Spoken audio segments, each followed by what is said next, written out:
So hi guys, welcome back to my channel and I'm back again with another really interesting coding interview question video. Guys, this is a medium level question of lead code. It's called binary tree in order traversal and today we are going to solve it right here in this video. And guys, as you know that I do a lot of programming and coding related content, and if you like my content, you want to learn coding with me, then please do subscribe to my channel, hit the bell icon for further notifications. If you have any questions, comments, suggestions, feedback for me, please put them in the comment section below. I would definitely address them as soon as possible. And if you guys like this video guys, then please do not forget to give this video a big thumbs up and share it with your friends as well. Now as the intro is over, I won't delay this video any further and let's get started with the problem statement. So the problem statement is really straightforward guys. We basically have to do the in order traversal of a tree. So what does in order traversal means? So basically guys, in order traversal means that first of all you have to traverse the entire left subtree, then you print the root node, and then you traverse its entire right subtree. So basically it's left node, root node, and then right node.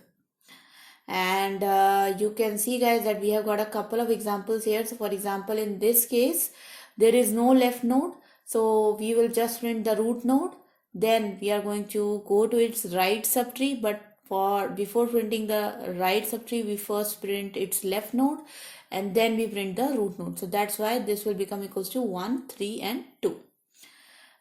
Similarly with this example, you can see that the first we will print the left node, which is 2, then we will print the root node, which is 1. As there is no right node here, so we won't print anything. And another example, in this case there is no left node, so first we will print the root node 1 and then the right node 2. So 1 comma 2 will be your output. Let's read the constraints that the number of nodes in the tree is in the range from 0 to 100 and the value of the node is from minus 100 to plus 100. And some of you guys already are aware of in order traversal and you know that it could be solved recursively, but we are going to do it both. Like we are going to do it recursive and a iterative solution as well. So now without delaying this video any further, let's get started with the solution. So first of all, let me take the iterative solution guys.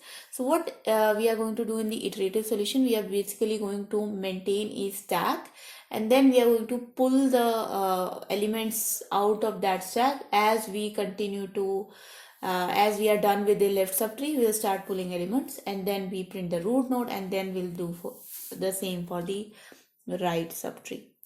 Let's see the implementation. So first of all, let me create a stack here. So stack node equals to stack, new stack, and yes. First of all, initially my current node is equals to the root node, and then while stack dot empty or cur is equals to null is not equals to null. So if the current element is not equals to null or if the stack is not empty, then we are going to proceed further in this while loop. So if current element is not equals to null, in that case we are going to push that element in the stack. So stack dot push the current element and then current becomes equals to current dot left. So we are basically going to push the elements into the stack until there are no left elements, left to actually traverse. Okay. And if the current becomes equals to null, so let's suppose all the left elements are finished and the current becomes equals to null, then what we will do? We will start pulling out the elements from the stack. So current becomes equals to stack dot pop and we are just going to print out that element, system dot out dot println that element, or with we are not going to print out the element, we are going to initialize a result list new array list, and we are going to put that element into this result. So result dot add current dot value. Okay, and then once, because when we will pull out the current element, then we put that value into the result, and then what we are going to do, we are going to move forward to its write subtree now. So current becomes equals to current dot write. Okay, and once this while loop is completed, we are just going to return our result array list.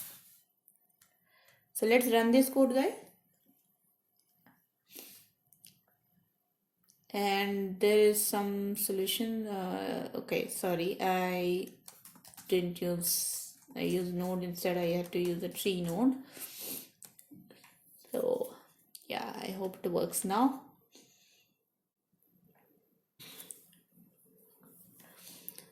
So you can see, guys, my answer matches the expected answer, and basically what this while loop is doing, it is going to push the nodes into this stack until we are done with all the left nodes. And once we pull out a node, we try to check its write subtree. If the write subtree is empty, then it means that it was a leaf node, so we will pull out the parent node now, and then the left node is already printed, so for the parent node we will print that parent node, and then we'll start going forward to the right node, and we'll keep on doing this until we have printed out the entire tree in the in order traversal. Okay, and that was the solution for iterative solution, guys. Let's submit this code and see if the iterative solution gets accepted. And you can see, guys, that it did got accepted for us, and basically we are running this while loop and we are traversing all the elements of a tree. So we can simply say that, guys, that this is an order of n time complexity solution, because we are basically going to each and every node once. Okay, now if you guys are not that much familiar with the iterative solution and you already know the recursive solution, then I highly actually recommend the recursive solution as well. So in the recursive solution, we are going to create a recursive function. Let's create a recursive function. Let's call this in order.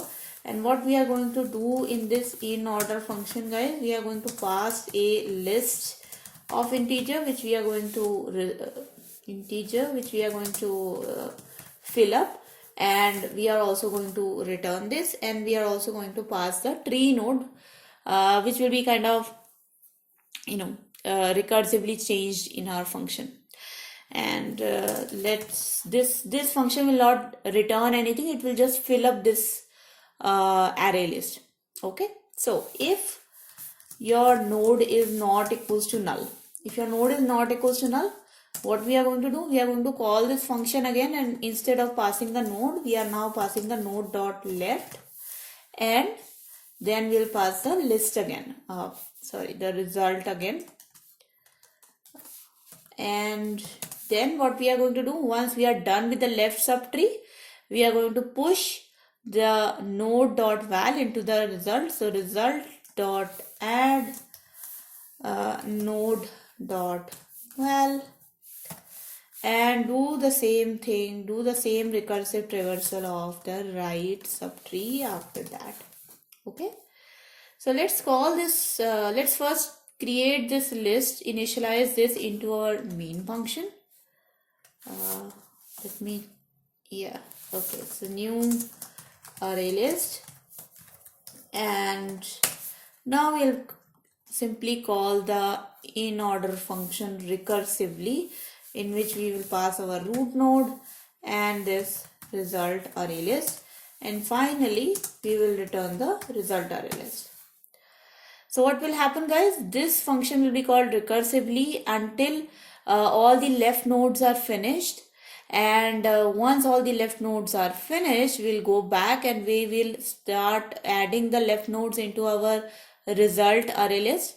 Once the left node is added, we'll go back again here and we'll go to the parent node, and then we will start adding its right subtree value. So First of all, the left node is added, then the root node is added, and then the right node is added into the array list, and that's how it becomes a in-order traversal, and all the in-order traversal is stored into this list, which we are returning as a result. So let's run this code, guys, and let's see if this works. And yes, guys, you can see that my answer matches the expected answer, and let's submit this code. And you can see, guys, that both the solutions are accepted. So let's discuss the solution again here. As you can see that all the nodes are traversed once in this case in the in-order traversal recursive solution. So again, the time complexity becomes equals to order of n. But yeah, in this case, definitely we are going to create n subtrees also. N times the same function is called. So definitely the memory consumption in this case is going to be more, because the same function is being called multiple times and same time the argument is being created. But you can see, guys, that both the solutions are pretty much really acceptable and both perform almost similarly, exactly the same. So you can do any of the solution in your interviews or in any competitive programming question. So that was the video, guys. I hope you guys enjoyed this video and your coding practice became a little bit better. Remember that binary trees and graphs are really important whenever you are going for any coding interview question, and they are asked most of the time, so better prepare them, just by heart. And thank you so much for watching, guys. In the end, I again request you all to please subscribe to my channel, hit the bell icon for further notifications. As per the schedule, I post here videos every day from Monday to Friday. And also, guys, if you like this video, I would be really happy if you just hit the thumbs up button on this and share it with your friends. And if you have any questions, comments, suggestions, feedback for me, please put them in the comment section below. I would definitely address them as soon as possible. Now I would like to thank you guys for watching, and I'll meet you guys next time. Until then, bye bye.